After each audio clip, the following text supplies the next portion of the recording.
السلام علیکم۔ ایک مشہور صوفی کہاوت ہے کہ ایک صوفی وقت کی اولاد ہے یا وقت کا بیٹا ہے۔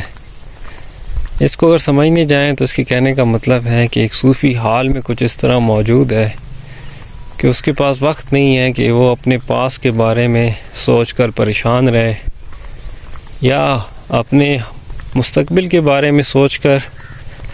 پریشان رہے، خوفزدہ ہو جائے، ڈرے۔ وہ اپنے حال میں موجود ہے۔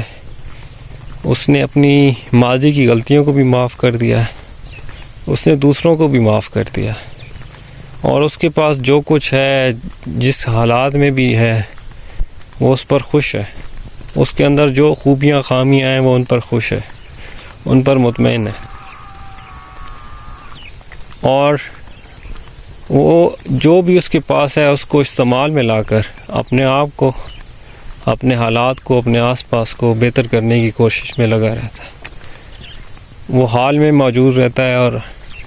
اگر وہ ماضی میں دیکھتا بھی ہے تو اپنی غلطیوں سے سیکھنے کے لیے، اور جب مستقبل کے بارے میں سوچتا ہے تو اپنے آج میں اس کی بارے میں منصوبہ بندی کرتا ہے اور بہتر عمل کرتا ہے تاکہ آنے والا اس کا جو مستقبل ہے وہ خوبصورت ہو۔ اور اس دوران اگر سے اس سے کچھ غلطیاں ہوتی ہیں یا نتائج اس کی مرضی کے مطابق نہیں نکلتے تو وہ اس پر دل برداشتہ نہیں ہوتا، پریشان نہیں ہوتا، بلکہ ایک چھوٹے سے وقت کے لیے اس کو جو جھٹکا لگتا بھی ہے وہ رک جاتا ہے، اپنے آپ کو سنبھالتا ہے اور آگے بڑھتا ہے۔ اسے پتہ ہے کہ قدرت کے جو کام ہیں وہ انسان کی سمجھ سے باہر ہے، تو وہ بہتری کی امید پر، خدا پر یقین رکھتے ہوئے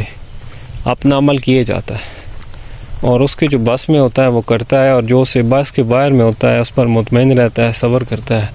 اور شکر گزاری کرتا ہے۔ تو حالات اگر اس کے حق میں بھی ہوں یا اس کے مخالف ہوں، وہ صبر کے اور شکر کے ساتھ کام لیتا ہے۔